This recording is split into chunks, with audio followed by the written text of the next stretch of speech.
Welcome everyone to the GE Digital Energy Technical Training webinar for the UR version 7. In this webinar, our agenda will consist of the following. In the introduction section, we'll outline the new features. In the application section, we'll review the changes in the protection elements. In the hardware section, we'll introduce the new hardware associated with the version 7 firmware. In the software section, we'll review the updates and the settings associated with the version 7 firmware. Lastly, we'll do a demo with a step-by-step video on how to replace the older CPUs with the new version 7 CPU card. So, let's get started. Introduction to the UR version 7. What is it? It consists of the following: a new and improved CPU module, a redesigned power supply module, new communication capabilities, and new protection and control capabilities. Processing capabilities: the CPU processing speed is 7 times faster, and the CPU module has 7 times more memory for capturing larger amounts of data. Communications: multiple LANs using 3 Ethernet ports, IEEE 1588 Precision Time Protocol, and IEC 62439-3 Parallel Redundancy Protocol. Protection and control: the L90 supports complete line protection, transmission protection up to 5 zones, transformer protection up to 6 windings, SynchroCheck elements increased to 4, and line differential schemes include in-zone transformer.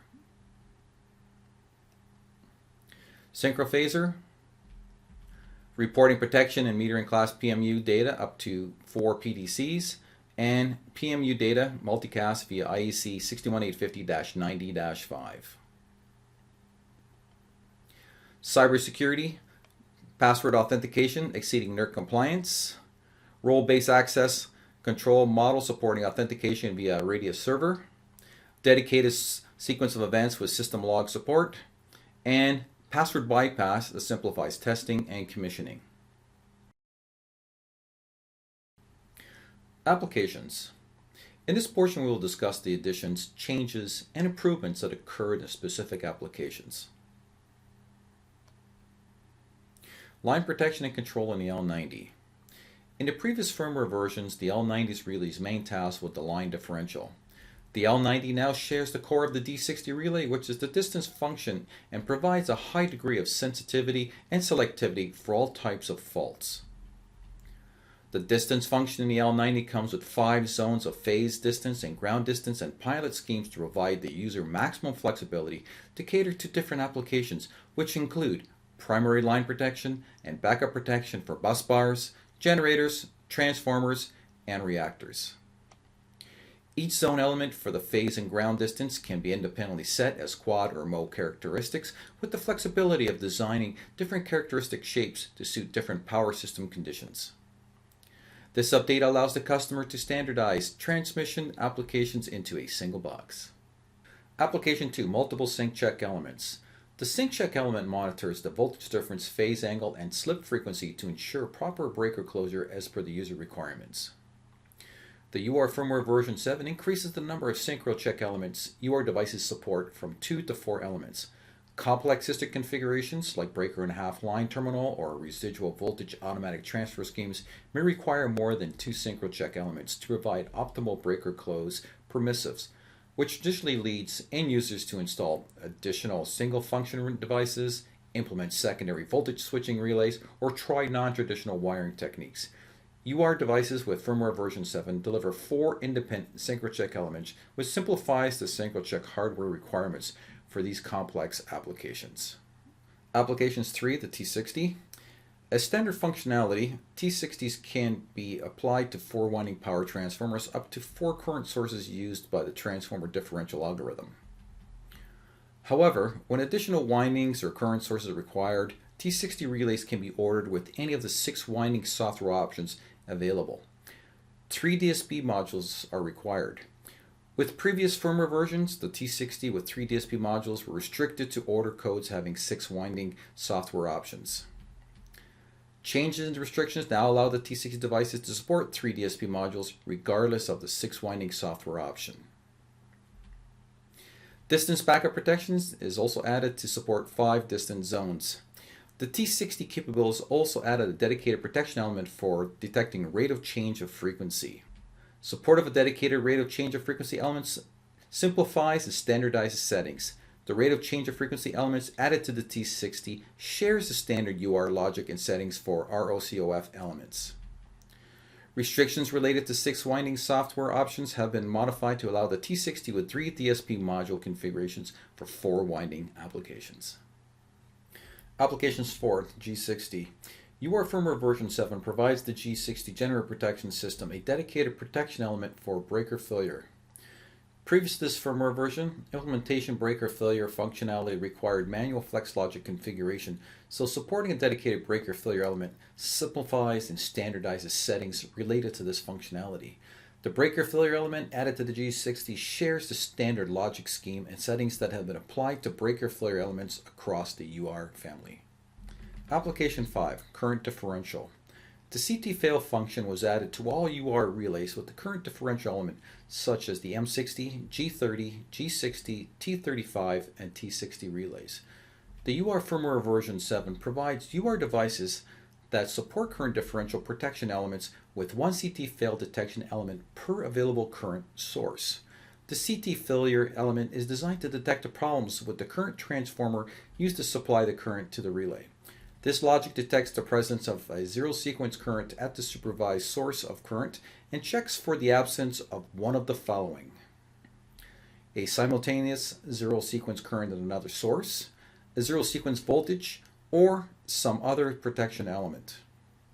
These detection capabilities allow users to alarm and block the current differential protection when external conditions affecting the CT inputs may potentially generate a misoperation, thereby ensuring correct operation of the current differential element.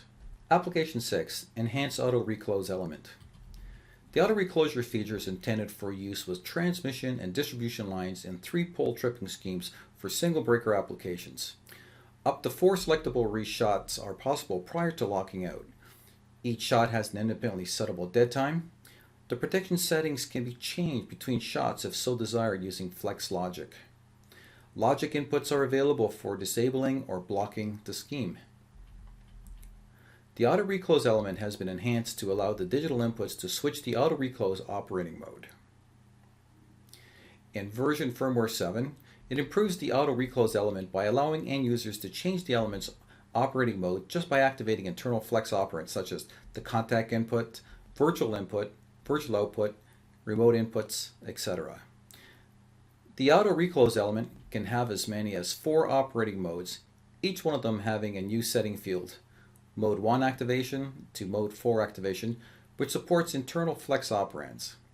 Any of the auto reclose operand modes will become active when the operand set to is activated. To ensure proper performance, operating modes can only become active when reclose is not in progress.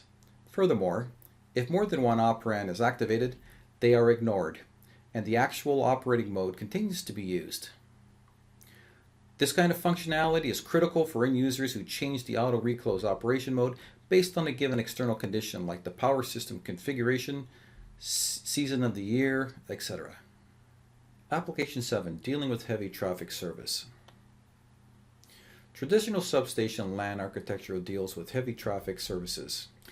Some of the new services have high levels of bandwidth requirements such as Goose, 6150 MMS, synchro phasers, event records, data logger, oscillography, security server, IEEE 1588 time synchronization, parallel redundancy protocol, etc. In version 7, the new CPU is designed to segregate the heavy traffic services from the mission-critical services to prevent latency using 3 different independent ports. We'll talk more about the CPU module later. Application 8, PTP High Accuracy Time Synchronization. In IRIG-B systems, there are limitation and complex hardware requirements. For example, a direct connection from the GPS has limitations on the cable length and the number of devices you are connecting. For example, if you are connecting 4 devices, it has a limitation of 100 meters or 300 feet. If you are connecting 8 devices, the distance is reduced to 20 meters or 60 feet. If you are dealing with longer distances, you may need to add repeaters, which in turn increase the amount of hardware and cost.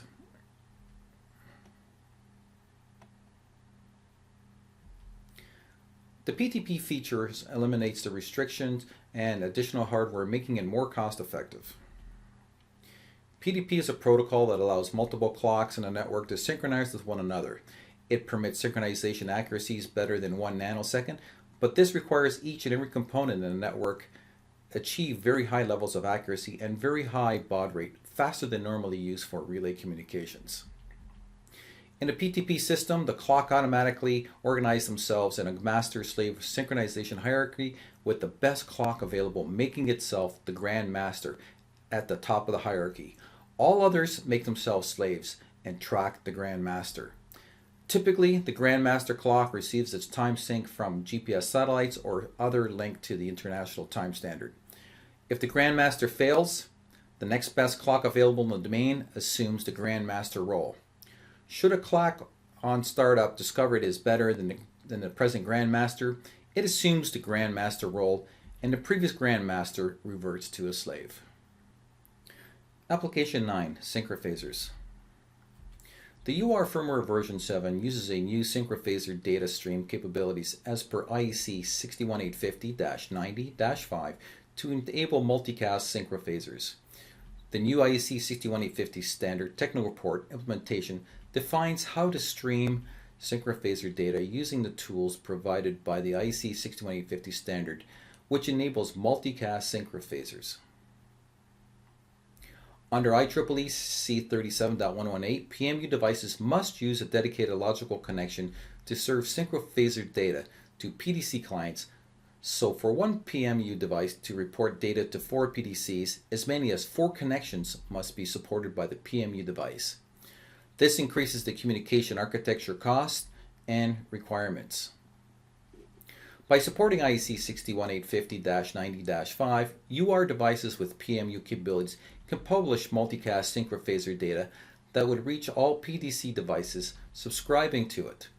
This reduces the traffic of synchrophaser data on the WAN infrastructure and the multiple connection requirements on the PMU devices. By reducing the amount of bandwidth required, there is a cost reduction in the communication infrastructure for synchrophaser-based solutions. Application 10, CyberCentury. Let's take a look at the 2 different types of securities that are built into the UR7. First of all, look at the standard one. In the standard security, we exceed the needs of the NERC CIP password requirements that require the use of password complexity by the use of alphanumeric, special, upper and lower case characters. This password is used to secure the access level for settings and command directories. The dual access control remains with an input flex logic signal to access the remote and local passwords. The security audit trail records the MAC address of the computer that connected to it and records it in its database and any changes that were made with a date and time stamp. In CyberCentury UR Level 1, the CyberCentury enables your devices to deliver full cybersecurity features that help customers to comply with NERC compliance and NITIR 7628 cybersecurity requirements through supporting the following core features. Password complexity, supporting up to 20 alphanumeric or special characters and exceeds the NERC compliance requirements for password complexity as well as enforces compliance. Role-based access control. The new and advanced access functions provide users with 5 access roles: administrator, supervisor, engineer, operator, and observer. Each role has defined privileges and its own local password. Individual passwords per role are available. Radius server support for remote authentication enables integration with centrally managed authentication and accounting of all user activities and uses modern industry best practices and standards that meet and exceed NERC compliance requirements for authentication and password management. By supporting Radius, multiple users can be created under a single role, each one of them with independent name and passwords. The Radius server can also be configured to periodically expire passwords and request users to set new ones. On password management, users and passwords for all UR devices at a substation can be remotely edited in a single session with the Radius server, which simplifies the process when users and password changes are required, especially in large substations. Remote passwords are provided by the Radius server. The event recorder, syslog for SEM, capture all cybersecurity related events within a sequence of event element: login, logout, invalid password attempts, remote local access, user in session, settings change, firmware update, and etc. And then serve and classify data by security level using standard syslog data format. This enables the UR device's integration with established SEM, which refers to Security Event Management Systems. Application 10b, remote authentication with using the Radius server. When the Radius server is configured, it becomes the means of verifying the credentials for users accessing the relay. When a user tries to log into the relay, an access request containing the role or user and their password is sent to the relay. The relay passes this information on to the Radius server using an encrypted secure shell protocol to authenticate the request based on role, user, and password. The Radius server verifies the information stored in its database and will send the authentication using the encrypted secure shell protocol back to the relay, allowing the user to access the relay. The Radius server allows for configuring a number of users per role with independent username and passwords. The Radius server defines password management rules. The password and user database are not stored within the relay, and as a result, no need for local password changes. Cybersecurity is aligned to standard industry practices, resulting in seamless adoption and integration to existing cybersecurity applications. Application 11, Parallel Redundancy Protocol, PRP. Traditional redundancy protocols depend on reconfiguring the active topology of the substation LAN switchover, which introduces short communication interruptions that range from a few milliseconds to seconds depending on the LAN configuration, ring, mesh, and so on. PRP instead uses a different approach since no LAN reconfiguration is required. PRP makes a device replicate frames over two different networks so both LANs become active. The substation client receives both frames and discards the replicated one. This removes the short communication interruption produced by the switchover of other redundant methods. UR devices equipped with PRP functionality can enable this redundancy via settings. When enabled, the UR devices support two independent IP addresses. With the parallel redundancy protocol, it produces a bumpless recovery of communications. It works in this manner. The data in a relay is transmitted out through two different LANs. The two ports on the UR share the same IP and MAC addresses.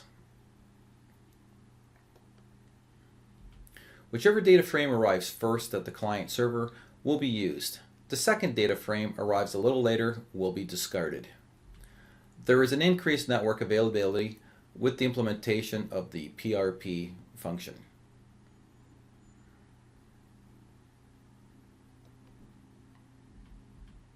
Here's an example of a PRP redundant network. Devices that use a single access node known as SAN have the ability to send data to only one LAN. Devices that use a double access node known as DNP have the ability to send data out to dual networks. PRP uses DNP. If there's an interruption or communication failure in one of the LANs, the PRP option will ensure that the data reaches its intended target. PRP increases the network availability. And PRP is the preferred method for data redundancy in substation automation network based on IEC 61850 Edition 2. Application 12, L90 with the in-zone transformer protection. The in-zone transformer software option enables line differential devices to support a power transformer between line terminals. This option accommodates an in-zone transformer with a magnitude and phase compensation and second harmonic inhibit during transformer magnetization and rush. The in-zone transformer settings ensure that the 87L element correctly applies magnitude and phase compensation for the in-zone transformer. The setting is used to indicate the presence and group connection of the in-zone transformer. The winding angle selection specifies the phase shift of the remote terminal side winding with respect to the local terminal side winding.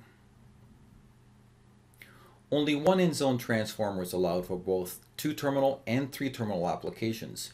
You will need to select the transformer location whether it is at the local or remote terminal.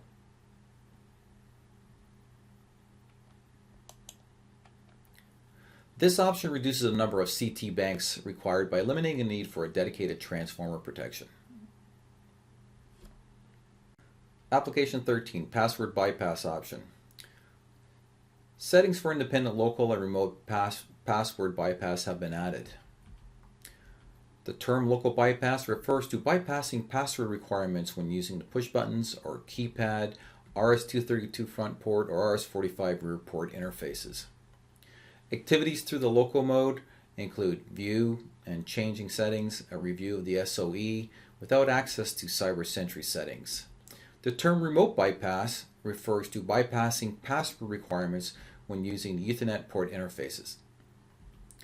Activities through remote mode include read and write of settings files, retrieval of record files, firmware upgrade, CyberCentury settings, and master client communication configurations.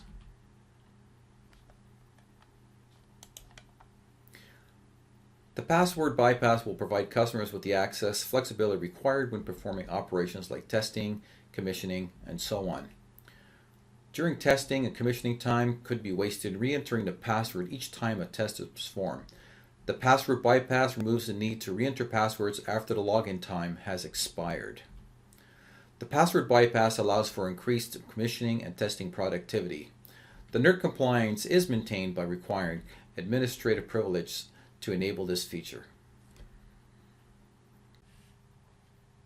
Application 14, Faster Distance Protection. Distance protection has been enhanced for faster operation.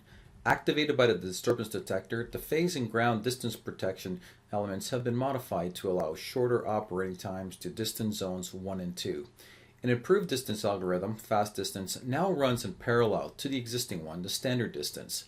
The fast distance functionality can also be disabled via settings, so distance protection elements can be set to operate exactly as before if required. This fast distance functionality is a standard feature on applicable UR devices.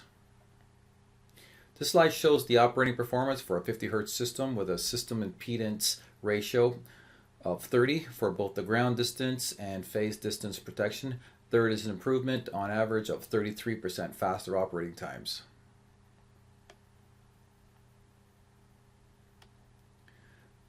This slide shows the operating performance for a 50 Hz system with a system impedance ratio of 60 for both the ground distance and phase distance protection. There is an improvement on average of 30% faster operating times. This slide shows the operating performance for a 60 Hz system with a system impedance ratio of 30 for both the ground distance and phase distance protection. There is an improvement on average of 35% faster operating times.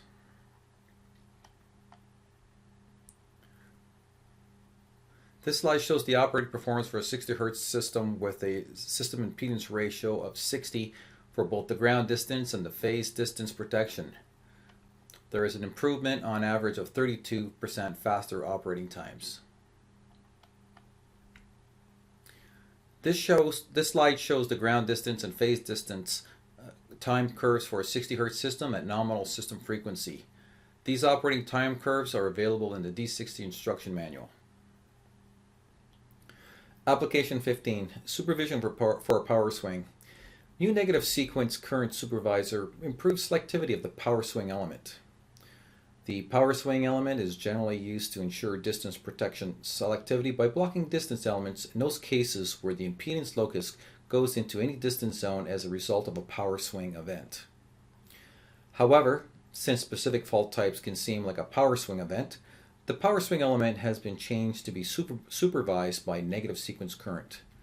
This supervisor prevents the operation of the power swing element when negative sequence current exceeds a pickup value.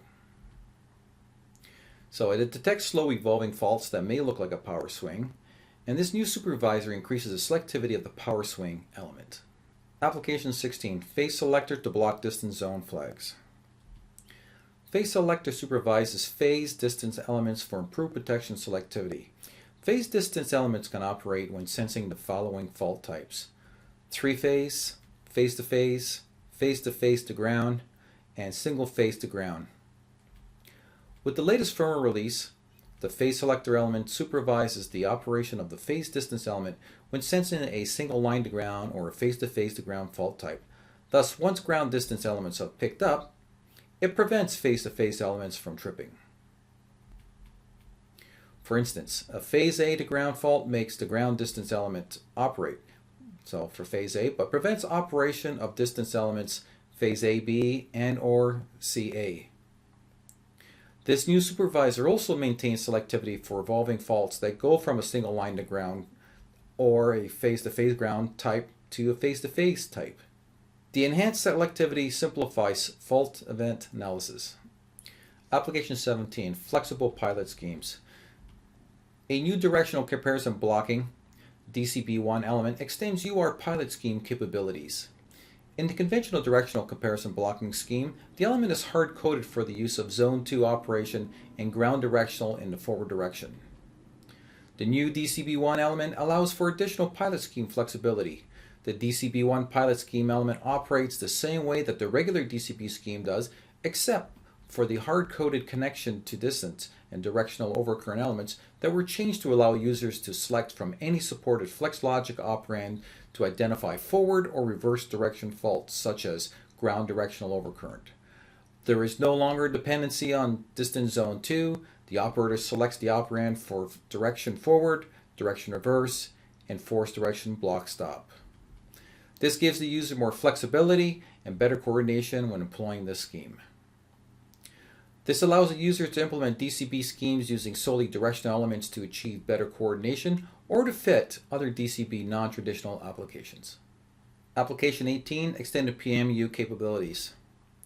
The number of PMUs were increased from 4 to 6 PMU elements per box. New 6 PMU software option and 8 voltage inputs, 8V DSP modules support extend the N60 multiple feeders capabilities. Each PMU has the output formats either IEEE C37.118 or IEC 61850-90-5 standard. Each PMU contains up to 14 synchrophasers, 8 analog signals, and 16 digital signals. Synchrophasers can consist of the following: voltage, current, ground phasers, 0 positive, negative sequence for both voltage and current. The analog values can be any analog data measured by the relay. Examples include frequency, rate of frequency change, active, reactive power, per phase or three-phase power, power factor, temperature via RTD inputs. The digital values can be any digital flag measured by the relay. The PMU can be triggered by the following: frequency, voltage, current, power, rate of change of frequency, or can be user-defined using a flex logic operand.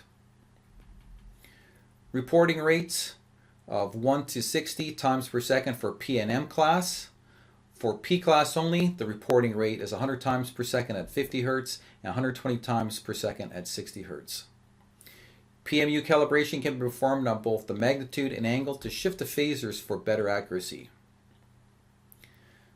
The N60 devices can now be ordered with up to 3 8V type DSP modules, which allows for connecting to 12 independent VT banks. The increase in the number of PMU elements in a single box reduces the number of PMU devices by at least 20% on multiple feeder applications. Application 19, IEC 6870-5-103.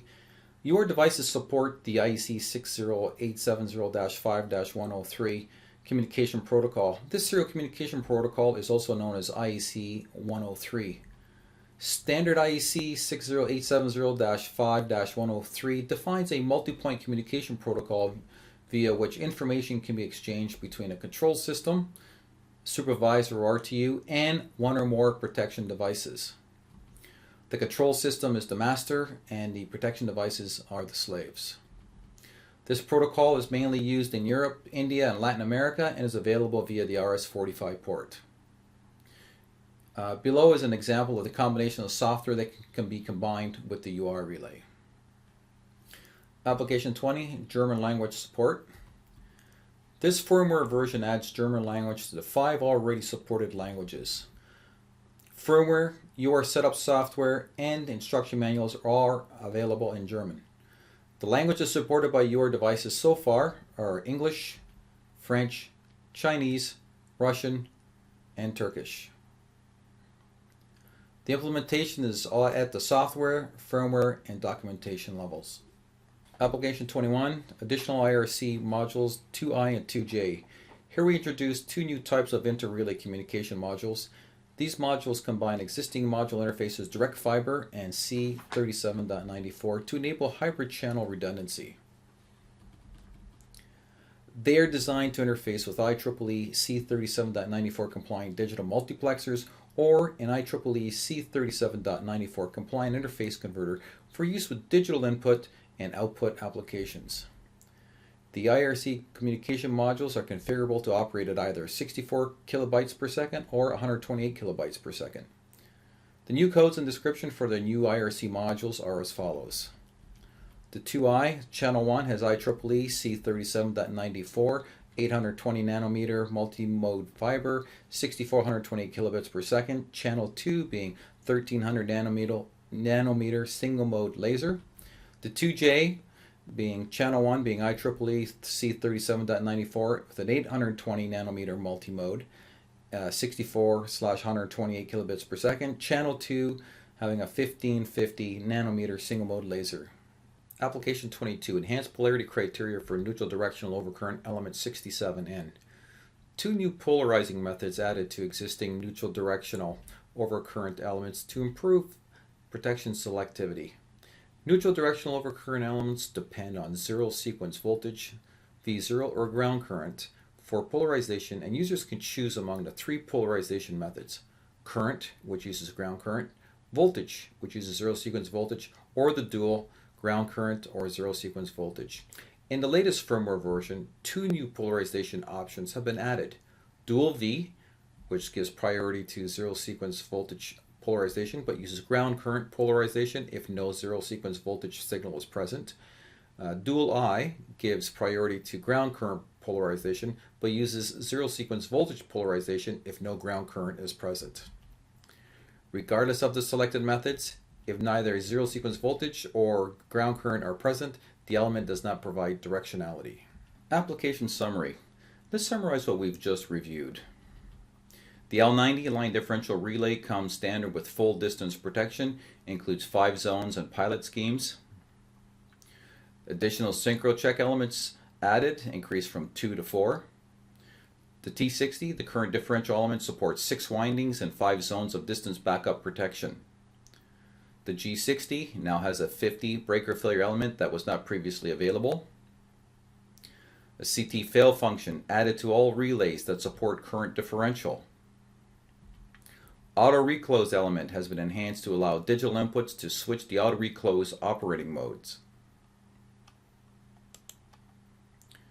The CPU module is designed to separate heavy traffic services from mission critical services to prevent latency.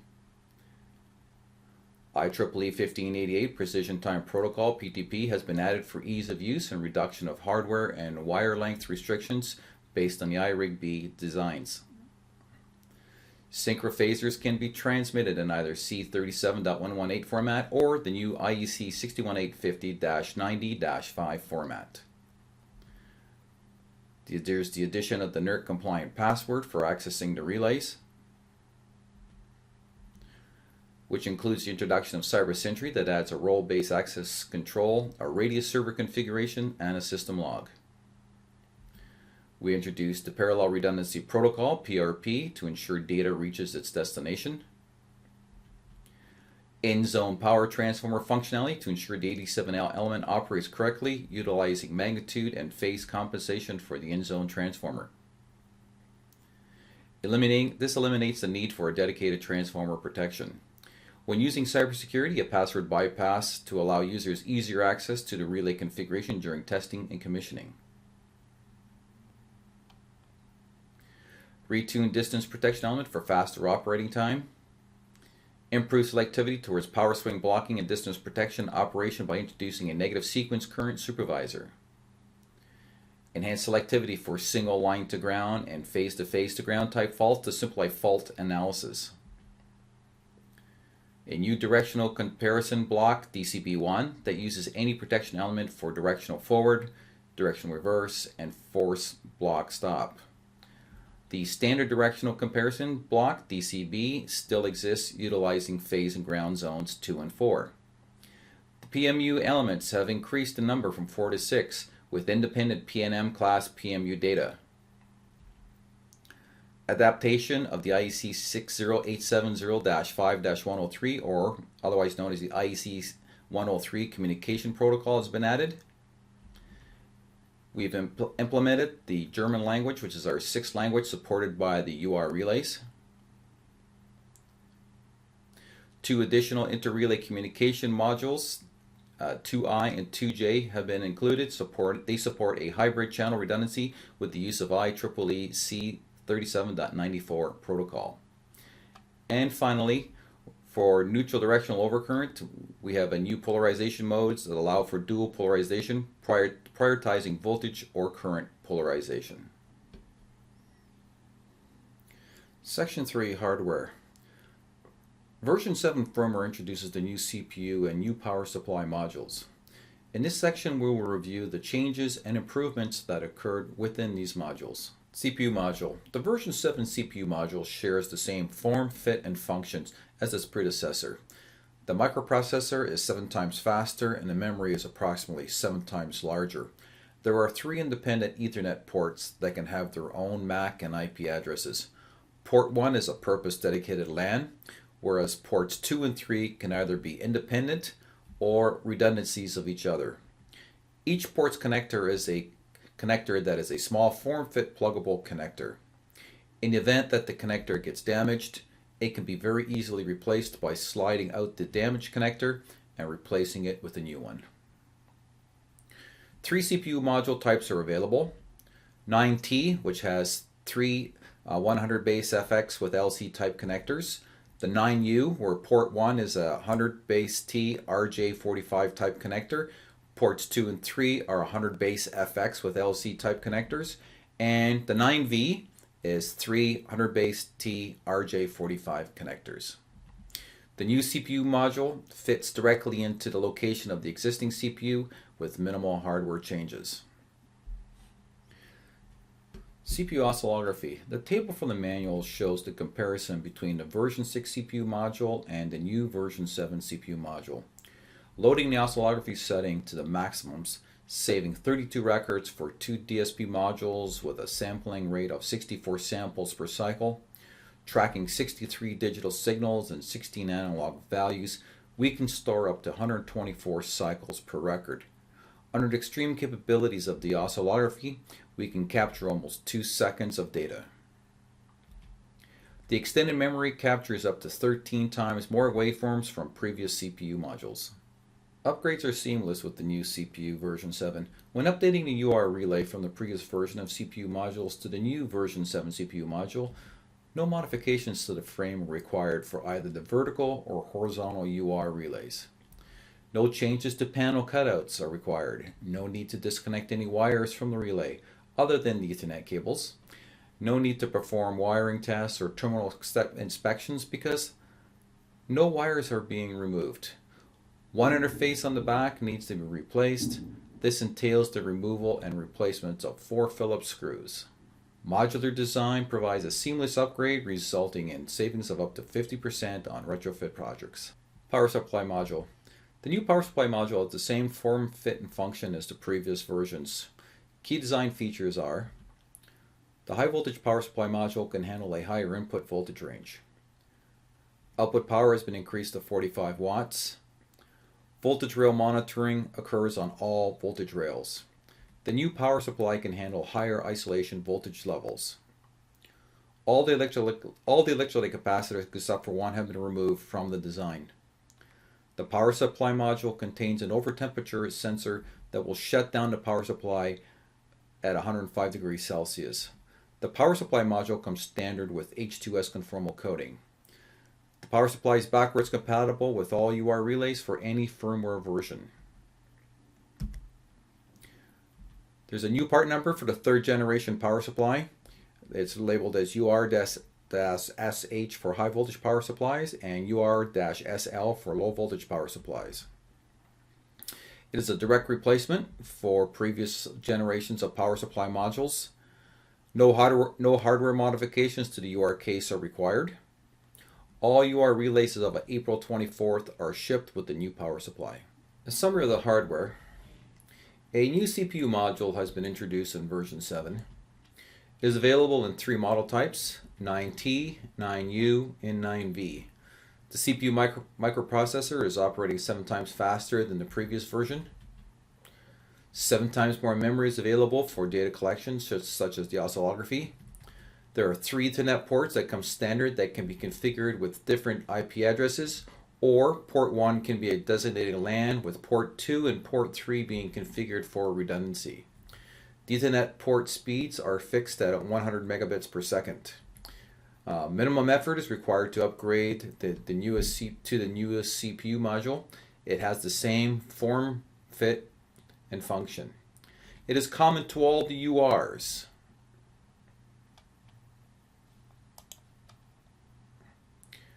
A new power supply module has been introduced in version 7. It is available in 2 model types, SL, which is the low voltage power supply, and SH, which is the high voltage power supply. All the electrolytic capacitors removed except for one, used in ride-through in the event of a power outage. Conformal coding is a standard feature on the circuit board. There's a built-in temperature sensor that will shut down the power supply if ambient temperature rises above 105 degrees Celsius. No case modifications are required when upgrading because it has the same form, fit, and function as the previous power supplies. It's backwards compatible with all previous firmware versions, and this power supply is common to all URs and is being used in production since April of 2014. Software. In the software section, we'll review how to log into a relay with the CyberCentury enabled using the InterVista setup program. We'll take a look at the role-based access control and their functions within the software. We'll look at the default passwords. We'll look at the configuration of the radius server. We'll review the bypass access. We'll take a look at the configuration of the network ports and how to set up redundancy and PRP. We'll take a look at the real-time clock screen that is used to set up time synchronization. Next, a review of the gateway settings known as routing. And finally, under commands, we'll take a look at the security features. So let's get started. Role-based access control. When connecting to a relay with the CyberCentury enabled, you'll be prompted to log in with a username and password. The user roles: administrator, engineer, operator, supervisor, observer. They limit the levels of access to various UR device functions.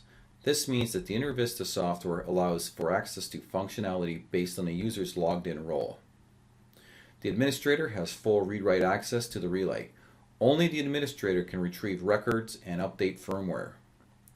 The supervisor has read access to the relay but authorizes writing.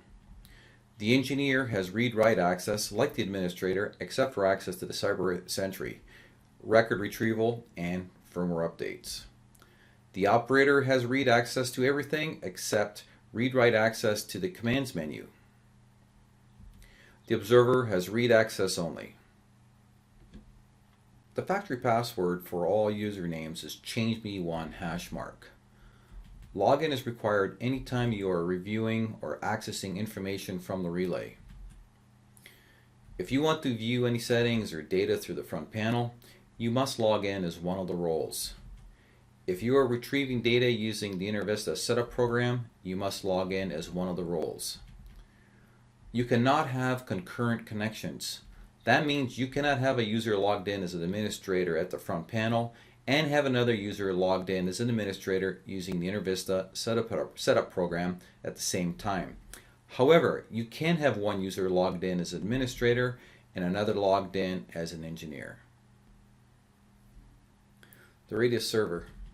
There are only 5 local accounts possible on the UR. If the URID credential does not match one of the 5 local accounts, the UR automatically forwards the request to a radius server which one is provided. If a radius server is provided but is unreachable over the network, server authentication requests are denied.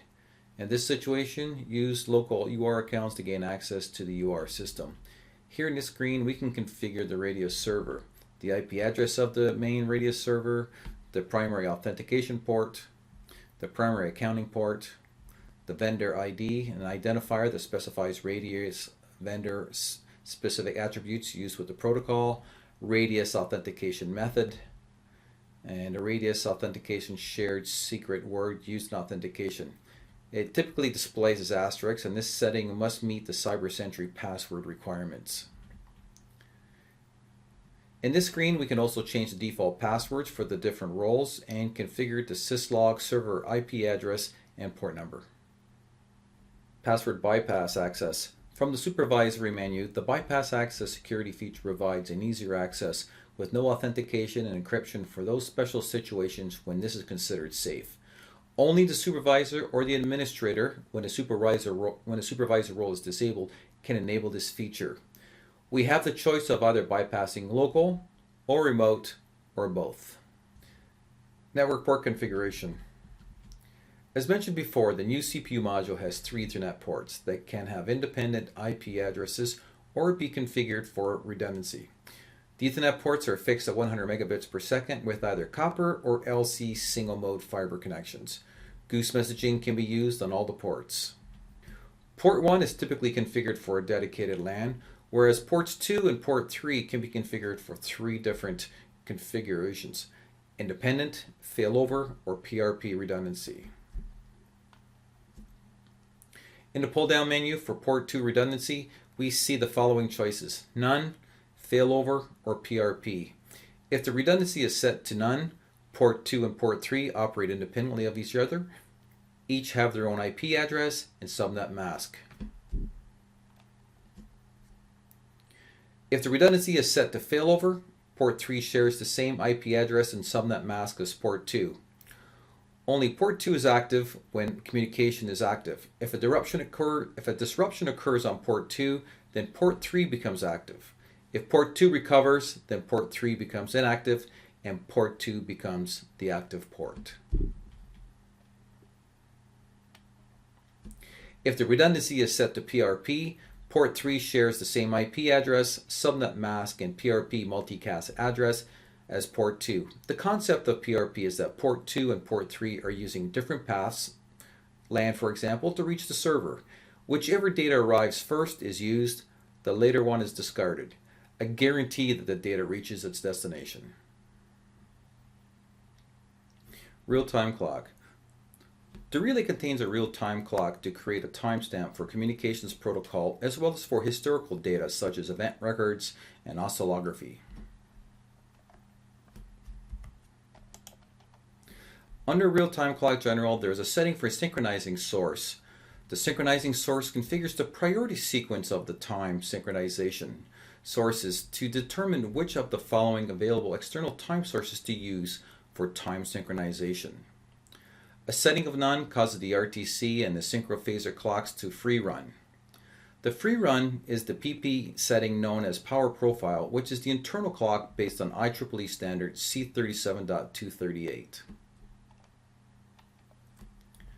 The strict power profile setting is based on standard C37.238, requires that the relay only select as a grandmaster power profile compliant clocks that have a delivered time worst case error of plus or minus 1 microsecond and that the peer delay mechanism be implemented. With the strict power profile setting enabled, the relay will only select master clocks displaying the IEEE C37.238 identification codes. The domain number, this setting should be set to the domain number of the grandmaster capable clocks to be synchronized to. A network may support multiple time distribution domains, each distinguished with a unique domain number.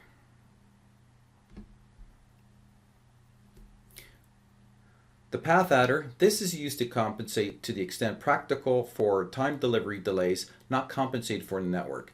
In a fully compliant PP network, the peer delay and the processing delay mechanisms compensate for all the delays between the grandmaster and the relay. In such networks, this setting should be 0. The path delay symmetry setting is used by the peer delay mechanism to compensate for any difference in the propagation delay between the two directions of a link. Except in unusual cases that two fibers are essentially of identical length and composition, this setting should be set to 0. Routing. In previous versions, the UR did not have an explicit manner of configuring routes. The only available route was the default route configured as part of the network settings, port gateway IP address. This limited the ability to route to specific destinations, particularly if these destinations were reachable through a different interface than the one on which the default gateway was. In the latest version, up to 6 static network routes can be configured in addition to a default route. The default route configuration was also moved from the network settings into the routing section.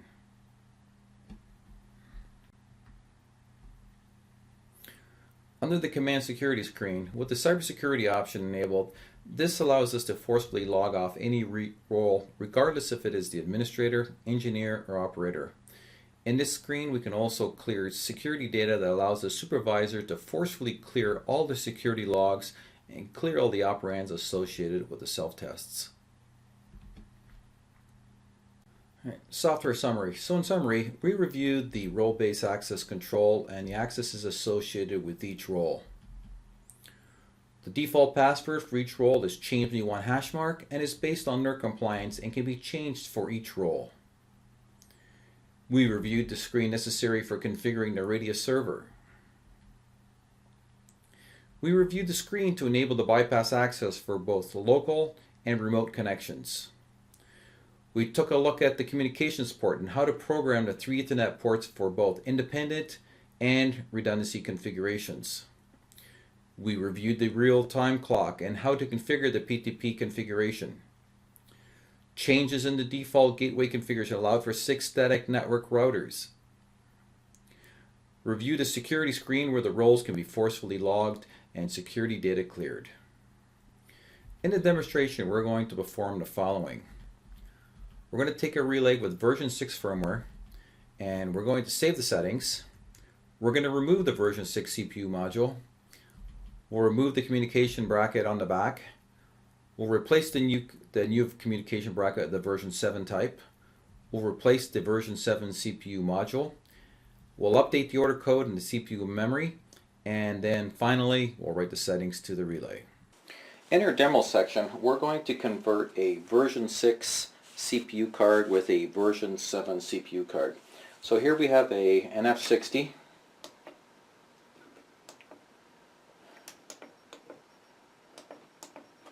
With a model information F60, and we're running firmware version 601.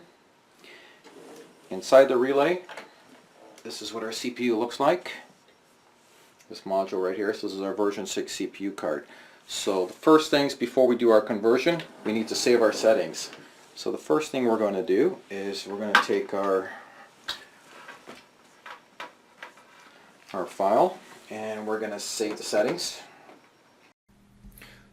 So here we're going to first save our settings. We've connected our serial cable to the front of the relay. We'll go in through Quick Connect. We'll go in through my serial COM port. In this case it's COM port 3. How do I know it's COM port 3? Because the driver associated with this USB RS-232 cable is located on COM port 3. So I'll show you here.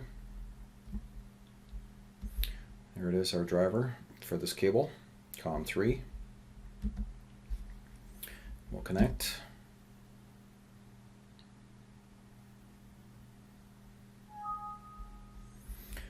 Now we're going to go in and we're going to save the settings. We can do this in one of 2 ways. We can either come in and right mouse click on the Quick Connect device and select read, or the other choice is to come in through here, online window, read device settings, same thing, We'll select the box, the three dots in it. This is our browse. I'll go to my desktop, create a directory. Call it Markham Distribution. Double click on it and we'll call this feed array. We'll select open. And finally, we'll click on receive.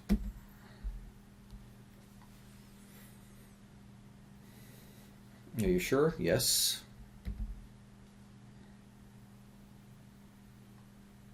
So now we'll just wait for the file to be saved from the relay into the UR Engineer program.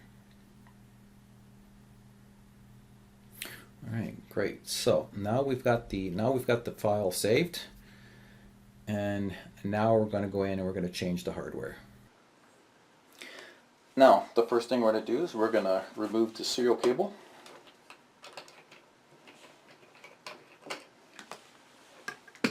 And we're going to power down the relay.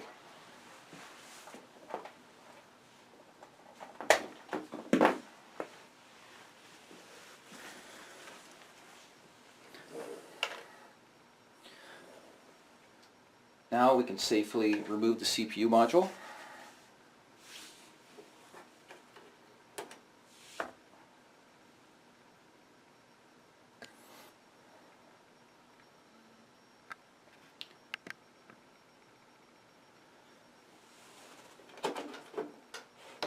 By pushing up the two handles, bringing them horizontal, sliding it out.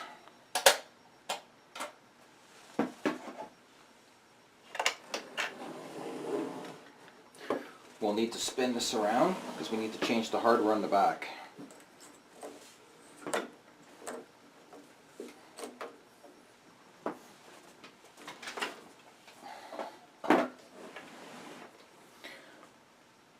These are the screws that we're going to have to remove this rear panel.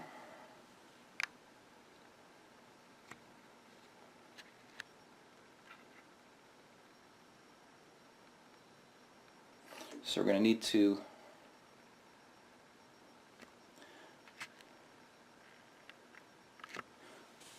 remove this panel here.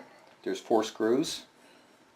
1, 2, 3, and 4. So we're going to remove these 2 brackets here.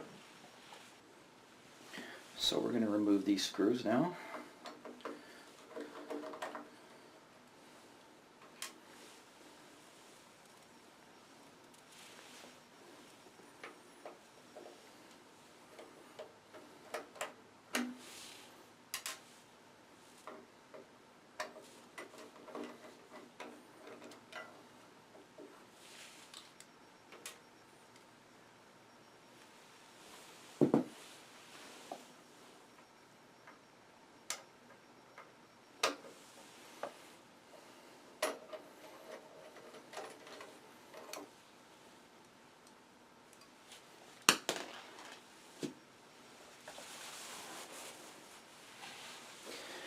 And we're going to replace it with the rear plate that comes with the new CPU module.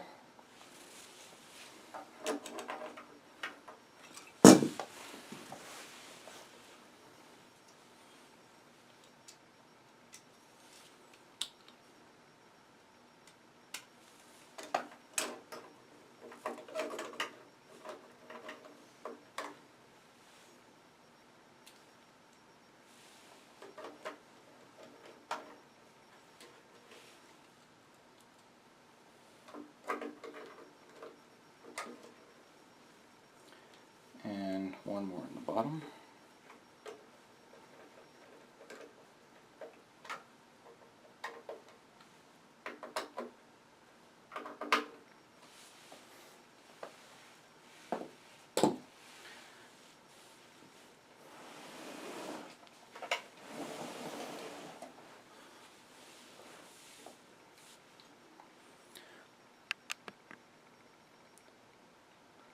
So now we have our opening.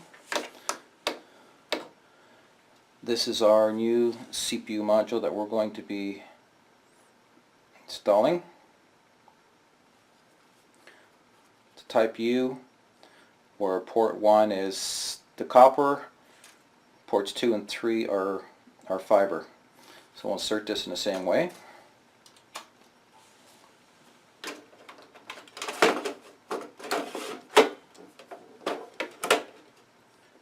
And we'll plug the cable back in. Close the door.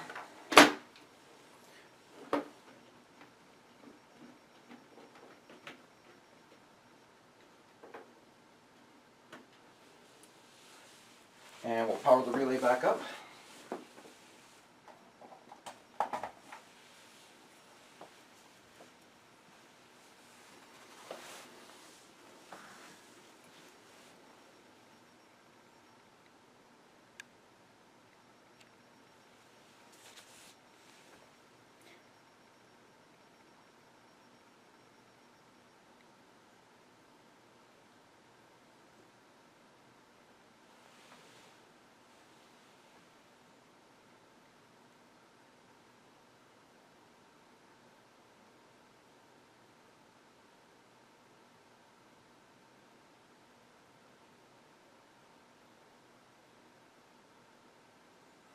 Alright, so this is what we have currently right now. This is the new relay with an F60. We go to the product info. We have a F60 with a UG3 and firmware version 7.23.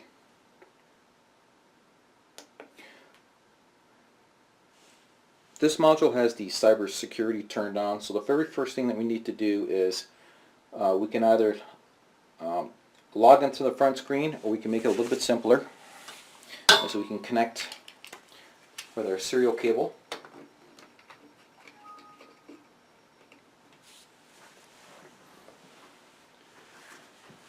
And then we'll turn the bypass access on so that we can make changes to the front panel without having to log in.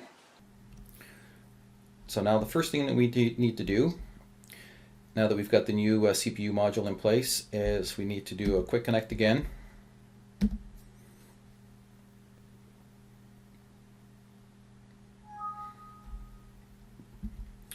And we can confirm that we've got the new CPU module in our software. One of the first things it asks us to do is to log in. The password here is change-me-1 hash mark. This is the factory default. So capital C, H-A-N-G-E, capital M-E-1 hash mark. This now allows us to go in, take a look at the order code. There it is there, version 7.2 firmware. So that we can update the order code for the CPU module so we can read all the new modules that are in this case. We're going into the password bypass area, and this is located under product setup, supervisor, and we need to switch this on from disabled. We'll change it to local and remote, and we'll click on save.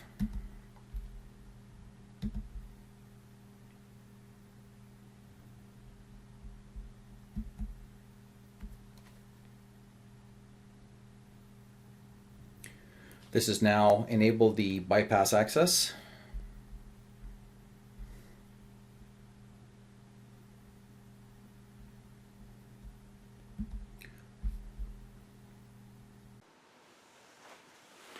So now that the bypass access has been enabled, we're now going into the menu structure. So what we need to do here is to actually go in and update the order code. This is done by going into this menu called Commands, and we're going to message down until we get to Relay Maintenance. In Relay Maintenance, we're going to go to the right. The first thing we see is Perform Lamp Test, and then message down until we get to update order code. We use the value button to change the no to a yes, and then press enter. The relay will now power down, and when it powers up, it's going to read the contents of the case and update the memory and the CPU module.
Now you can see the trouble light is on, and let's have a look at what that message is.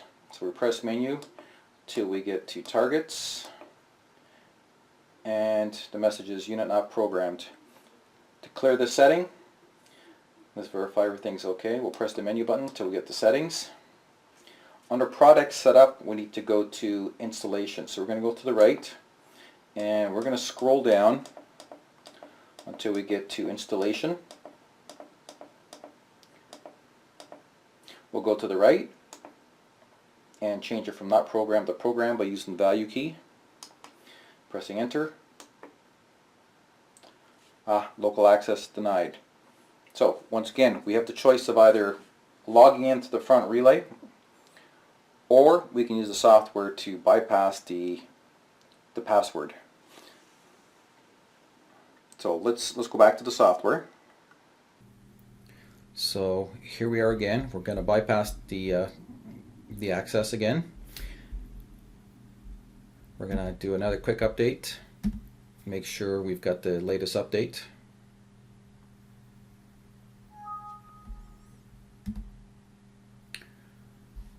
And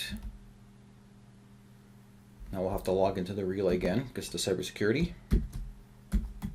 Change me. 1 hash mark is the password. And we'll go back into the supervisory screen under product setup. Change this from disabled to local and remote. We'll save it.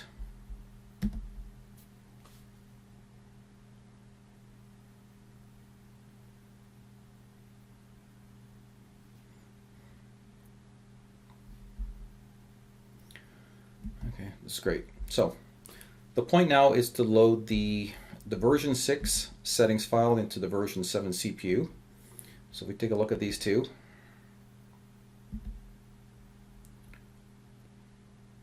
the device definition. So this is the relay here.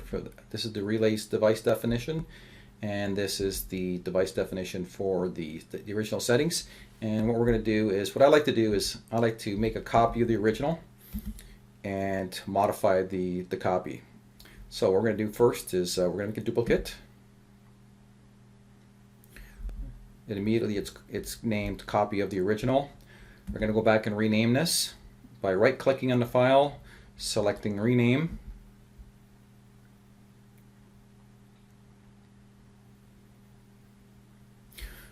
And I'll call this Feeder A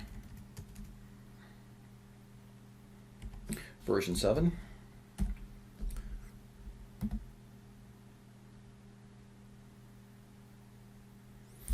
The other thing that we need to do is we need to modify the properties of this so that the device definition of the settings file matches what's in the relay. This is accomplished by right-clicking on the file and going to Convert Settings File. It's at this point here where we need to make some changes to make sure that this order code that's in the settings file matches what's in the relay. So one of the things that we have to change is this here. This has to be changed to UG.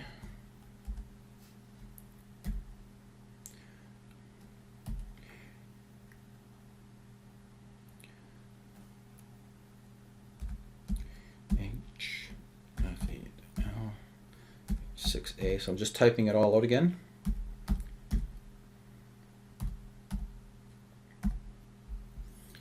Modifying the version to 7.2 and clicking on convert.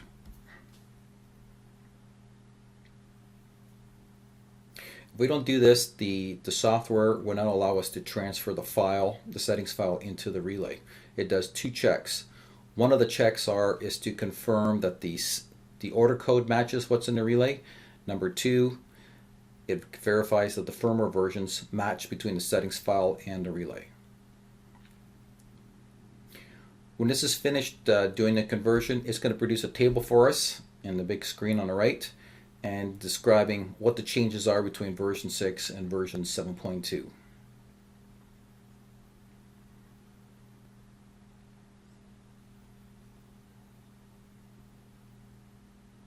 Okay, so here's our table indicating the changes.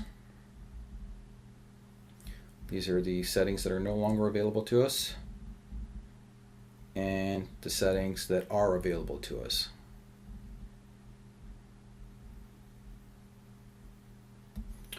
Okay, so we can close this down, and now we're going to write these settings into the relay.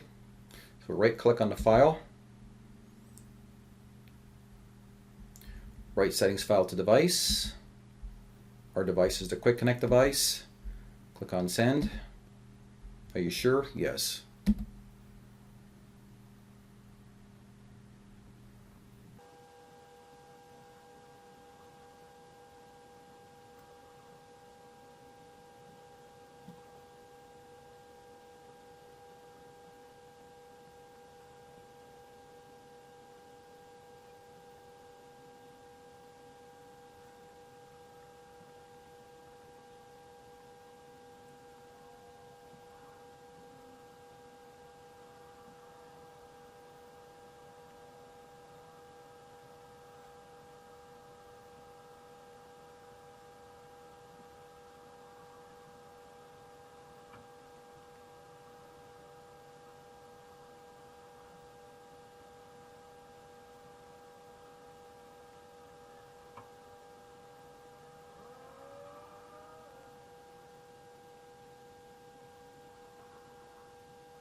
Now that we're completed, if there are any changes to the 61850 configuration, we would have to reboot the relay.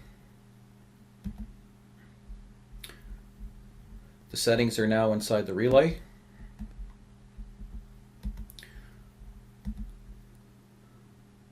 Here's our configuration. We can look at the front screen, see if there's any errors. Here's the front panel.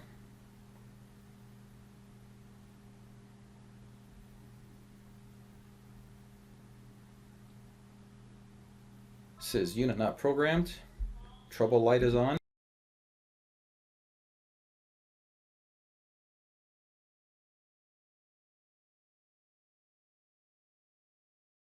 So let's do this then. We'll go to product setup. We'll go down to installation.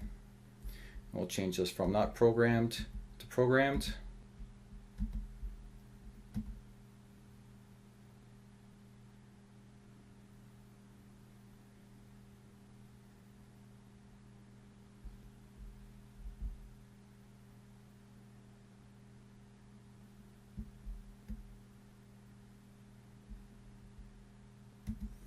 Okay.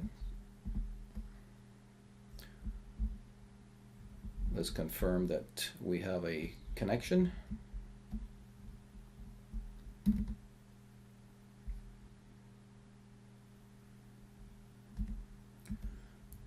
this back on again.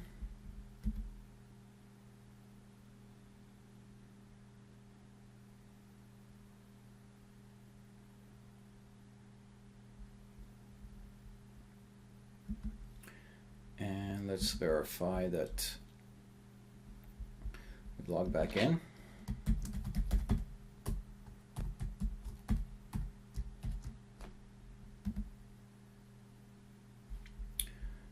And let's just verify this setting one more time. This is the installation screen.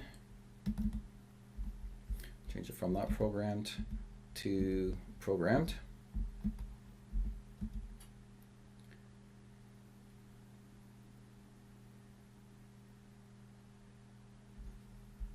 Terrific. And let's just confirm that the fault has gone away. Going back to the front panel, no active targets, and the trouble light has been removed.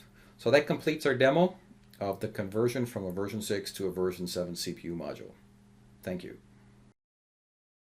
So in summary, this concludes our demonstration of the CPU module upgrade. You can see how easy it is to upgrade from the version 6 CPU module to the version 7 CPU module. Well, this brings the session to a closure.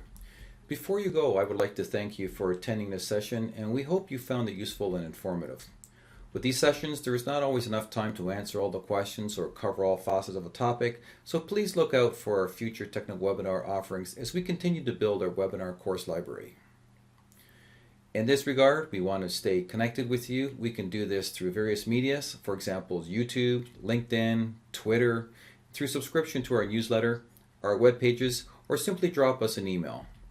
We do listen to your feedback, and staying connected helps us to meet your growing needs. If you register to this technical webinar session, you will receive an email when we post a recorded version of the webinar to YouTube. Here there will be a link to our survey and provide us feedback on how we are doing. So please take advantage of the survey opportunity. With that, I say goodbye for now, and hope you have a wonderful day or evening depending on which time zone you are in. Thank you and goodbye.